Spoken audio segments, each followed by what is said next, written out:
আজ মানুষ দুনিয়াতে বেঁচে আছে। দুনিয়াতে বেঁচে থেকে মানুষ যদি কারো কাছ থেকে কোনো ঋণ করে যায়, তাহলে ওই ঋণটাকে, ওই ধার দেনাকে বেঁচে থেকে দুনিয়াতে পরিশোধ করে যেতে হবে।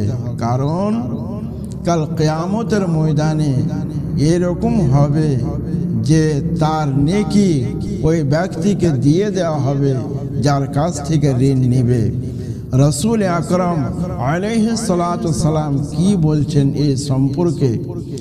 ইন্না রাসূলুল্লাহি সাল্লাল্লাহু তাআলা আলাইহি ওয়াসাল্লাম, নিশ্চয় রাসূল করিম আলাইহিস সালাতু সালাম বললেন, একদিন সাহাবাদেরকে নিয়ে, ও আমার সাহাবারা, বলো বলো তোমরা জানো কি মুফলিস কাকে বলা হয়?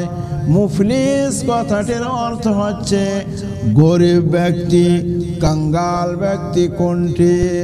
সাহাবাগণ বললেন, ইয়া রাসূলুল্লাহ, ইয়া হাবিবাল্লাহ, আমাদের মধ্যে সব চাইতে কাঙ্গাল ব্যক্তি, সব চাইতে গরিব ব্যক্তি ওই ব্যক্তি যার কাছে কোনো টাকা পয়সা নাই, কোনো ধন সম্পদ নাই, সে হচ্ছে গরিব ব্যক্তি।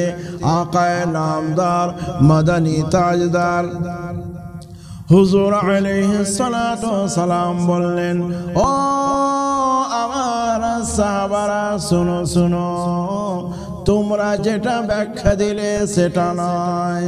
কাল কিয়ামতের ময়দানে যখন মানুষ উপস্থিত হবে ওই নামাজ নিয়ে, রোজা নিয়ে, হজ যাকাত নিয়ে উপস্থিত হবে, কিন্তু বেরাদার ওই নামাজি ব্যক্তি, ওই হজ করনেওয়ালা ব্যক্তি দুনিয়াতে যদি কোনো মানুষের কাছ থেকে কোনো ধার সম্পদ নিয়ে যদি বিদায় নিয়েছে, আর কিয়ামতের ময়দানে বলা হবে ওই ব্যক্তিকে, হে ব্যক্তি, তুমি তার ঋণখানা পরিশোধ করো, তখন বলবেন, হে রব্বুল আলামিন, আমি দুনিয়াতে ছিলাম, টাকা পয়সা নিয়েছিলাম, এখন কিয়ামতের ময়দানে কোনো টাকা পয়সা নাই, কি দিয়ে তার ঋণখানা পরিশোধ করব?